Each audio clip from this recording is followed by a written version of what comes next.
حسن الخلق على قسمين: حسن الخلق مع الله جل وعلا، والمقصود بذلك أن تتلقى تشريعه الحكيم بالرضا والتسليم.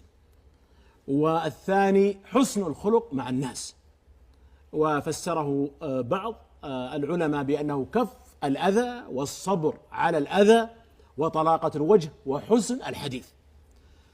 ومع كونه صلى الله عليه وسلم أحسن الناس خلقا، وأن الله تعالى قال فيه: وإنك لعلى خلق عظيم، مع هذا كله فقد كان عليه الصلاة والسلام يدعو الله بأن يحسن أخلاقه ويتعوذ من سوء الأخلاق.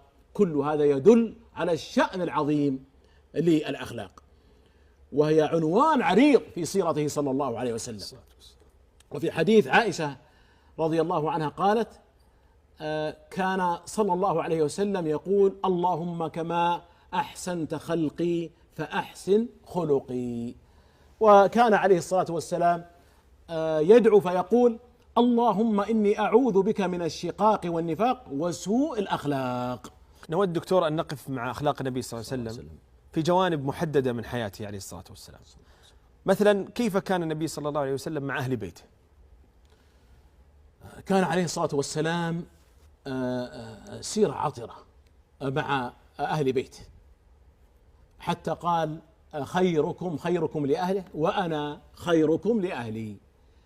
وكان أيضا يمازح أهله ويلاطفهم، وكان يرقق اسم عائشة رضي الله عنها فيقول أحيانا: يا عائش، وأحيانا: يا حميراء، ويناديها بلقب أبيها فيقول: يا ابنة الصديق. وتقول رضي الله عنها: دخلت الحبشة المسجد يلعبون فيه، فقال: يا حميراء، أتحبين أن تنظري إليهم؟ فقلت: نعم يا رسول الله.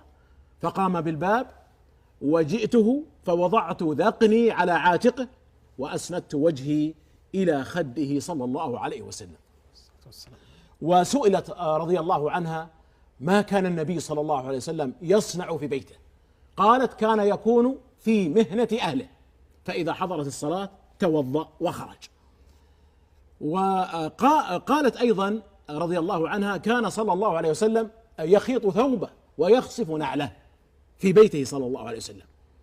ومن كرم محبته عليه الصلاة والسلام لزوجته خديجة رضي الله عنها، ومن سموه الأخلاقي في ذلك، أنه عليه الصلاة والسلام كان يذبح الشاة ثم يهديها إلى خلائل خديجة أي صديقاتها عليه الصلاة والسلام صلى الله عليه وسلم.